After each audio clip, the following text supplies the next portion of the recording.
Commerce said that they would be gone in 12 months. And so the question was, what can we do in 12 months so these people can still have an economy and live on the islands? Wow. Because what was keeping them there right now was going to go away. So we had 12 months. And what did you do? Well, we ultimately got it extended to 18. Commerce sent a couple of folks out because I was there the next day, the next afternoon, and we were sitting around saying, "What do we do?" And one of them was an ex-Navy guy, actually an ex-Navy pilot. He said, "I don't know." He said, "This place is just, I mean, it's sitting out in the middle of nowhere like an aircraft carrier, you know?" And I think it hit all three of us at exactly the same time. That's it, okay? The Pribilofs could be that aircraft carrier, that point of protection and supply for all that Bristol, the fisheries for the Bering Sea, the crab fisheries and everything, where you've got boats that will go out for weeks at a time. And they need supplies, they need repairs, and they need, if they can, ports that they can unload and have stuff shipped so they can stay on the fishing ground. Says, okay, that's what we'll do. And we talked to the community folks. Mm-hmm. They loved it, absolutely loved it. And in 18 months, we had a breakwater built. We had that natural harbor protected. We had the buildings from the fur seal industry converted so that somebody could come in and actually start putting that part of a business together. And so here we are, what, probably 40 years, 45 years later, and they're still on the island, they're still living there. That's amazing. That was Seriously. wonderful. Yeah. And so after those two projects, I had a bit of a reputation. I imagine.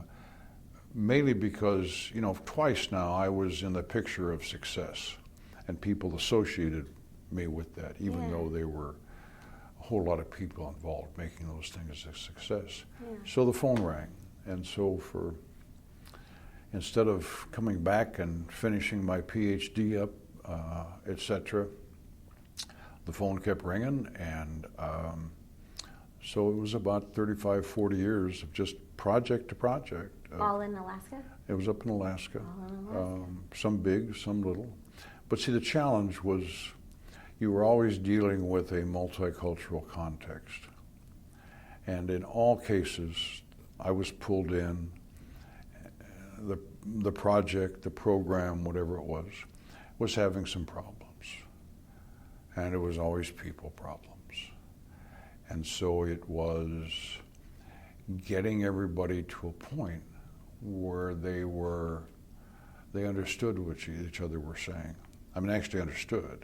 They'd hear something, one person would think one thing, somebody else would think something else. And how did you have a strategy for that? Did you develop a strategy over time? Well, it all went back to trying to figure out why and how things change, because there's change going on here. Mm-hmm. And yeah, I mean, over time, ultimately, we group ourselves.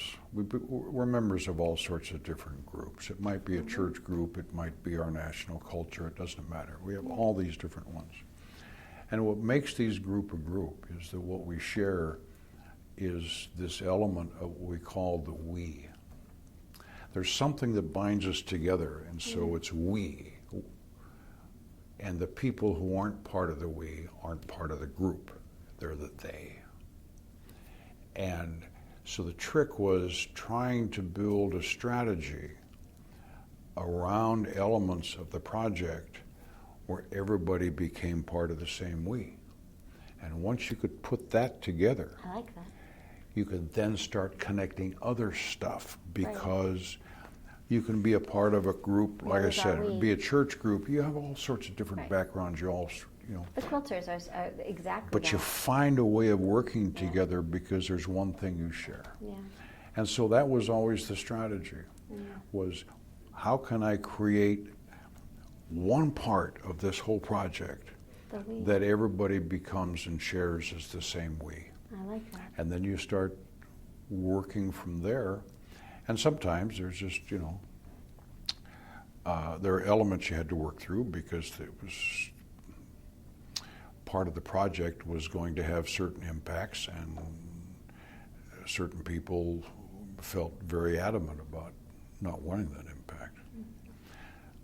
Alaska's got a commercial fishery, but actually there's probably 50 different commercial fisheries in Alaska. You've got people fishing salmon, but there are maybe half a dozen different ways you fish salmon, different gear. You have seiners that go out and use these huge nets. You've got people on the river using small nets with their little boats. You got breakwater fishermen. You've got sports fishermen. You got people running charter vessels. But the problem is every year they would put an allocation on how many salmon could be caught with each gear group. So they were all commercial fishermen. They all shared that culture. It was just very different. But I want a bigger percentage. Right. And so you got into those kinds of struggles. So it's just, let's 35, 40 years of just in Alaska. Project to project. And do you feel like, Alaska's got such a mystique about it, living in Alaska. Did you feel like you just took to it, or did you feel like it took time to get used to being in Alaska? No, it didn't take time. Part of it was, I think, because of my own personality. And the fact that, at that point in time, I had the mind frame of an anthropologist. Yeah. And, but at the same time, what I realized when I left Alaska and came back here after I retired, Alaska is a place for young people. And I say that because it takes a lot of energy to live there, and you don't realize you're spending the energy. You can get yourself into a whole lot of trouble real quickly if you don't follow some basic rules. We say, you gotta listen to Mother Nature, because if you don't, you can be in a whole lot of trouble real fast. Opening my front door and I'm 2 feet from a brown bear. Or you got your kids on the trail, you're hiking around, you're going fishing, but you don't realize it, but you're constantly looking for a bear sign. You're constantly doing things, just the weather. And you just don't realize how much energy you're spending, right? Living there. Living there. And when you come back, you realize you're not spending that energy. Right. And then I get that. Yeah. Yeah. But it's an amazing place. I get it in place. the opposite way, because I lived in Los Angeles for about a decade, and everything was difficult. Everything about the parking, it was really annoying. The people were very it was just a lot. Everything was a lot. Everything was hard. And then we moved to Tucson, and then we moved someplace else, and it was like, oh, the struggle doesn't have to be there for every single thing you do. This is different. Right? That's correct. Yeah. No, absolutely. Such a different environment, LA versus Alaska, but it was this. I do remember. I don't want to go. I mean, I did it. I survived it. I'm a stronger person for it. Yeah. But it was nice to leave too. Yeah. Everything doesn't have to be a struggle. Well, my brother was one of these people where he loved the big city, New York City, London, Singapore. He thrived on that energy. And what he would say about me was that when they paved the sidewalks, I would move. That was my personality. I like that. Yeah. So. I like that. But then I decided to retire. I didn't know where I was going to live. I was thinking of different places. Yeah. And I say I should go back and look at Lincoln, and I did. And actually, I had about a month. I was heading to a 9-month, very special Peace Corps project in Eastern Europe, and so I came here, and I drove down the street, and I looked at this building, and I said, that wasn't here when I was here. What do you mean, International Quilt Museum? What? And yeah, I actually had to go around the block to find my way to get in, and I did. And I walked in, and 30 minutes later, I was a part of the family. I love it so And much. and I found a place online when I was in Eastern Europe. I found a place that was about 2 blocks away that I could rent, and it was like, this is a no-brainer.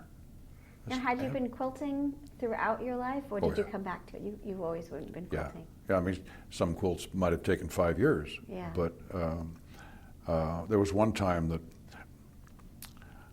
I could relax. Yeah, you could chill out quilting, and there was one time that somebody brought me my quilting because, and they said, just chill out. They just handed me my quilting. I get that one You know what I too. mean? That's right. Do, because Yeah. sometimes my spouse or he would be like, you want to go upstairs? You should go upstairs just for a little time. That's right. Absolutely right. Indeed. Yeah. Yes. Sometimes Yeah. you need the hum and the quiet, and just like it does. Yeah. It's healing. The world goes away. It does heal. And it's Absolutely.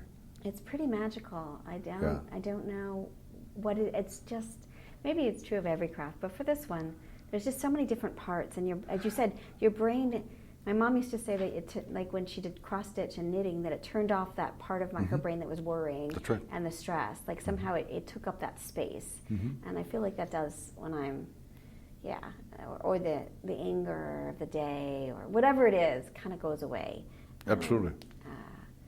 Yeah, interesting. And I interviewed Sean Kimber, and she does all the protest quilting and all that, and she said that just so much anger over all the Black Lives Matter stuff and sort of what they were doing to African American youth, that she would sew, and then she just it wasn't trying to get rid of the anger. It was a place to process, and she would just sew in silence and sew and put. And I think about what you said about putting that love into a quilt that was going out. This was putting the sorrow and the anger and all of the thoughts that she had into the quilt. I found that so profound. You can sort of see her doing that. You can see someone sitting and. I've never known away. anybody that refused the gift of a quilt. I know, it's true, right? And it doesn't matter whether you made it or not. Yeah. But there's something about a quilt. Yeah, it is. It's Right. pretty interesting. And then if it's made, It's special. Yes, Yeah. it's true. yeah. But some people ask me, they say I'm a hand quilter, and I say, yeah, and they perceive a choice and difference. I don't do it by machine, as if, Right. that there's some feeling about people who Right, it's a judgment. do it by machine. right. But I Yes. tell people, again, my story, and I said, there was no machine when my grandmother was teaching me. Yeah, Well, I've never had I wouldn't know how to turn a sewing machine on. yeah, So if I want to do it, I do it by hand.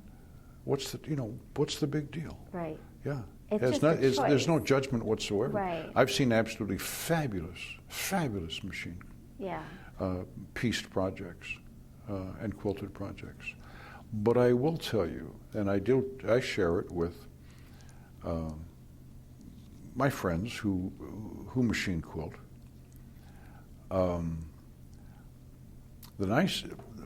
What attracts me to a handmade quilt is that it cannot, by definition, be perfect. yeah. I like that. And precision, to my eye, kills life. And some of the most fascinating quilts I have seen that are so full of life lack precision. And yet there's such a pressure, and there's such a tension and pressure and stress put on quilters to be perfect. Part of it's self-induced. But you see, part of it is, and it goes back to what we spoke about earlier, we make quilts because we want to, Yeah, not because we have to. yeah, Now, if you sat all of us down and said, for the next 3 years, you got to make 20 quilts that have to get on the bed, right. how much is going to change? A lot. Yeah. because it's going to And be about by definition, efficiency. you're going to start freeing up, Yeah. and you have to start experimenting and dealing. Well, here's my philosophy. Here's my theory.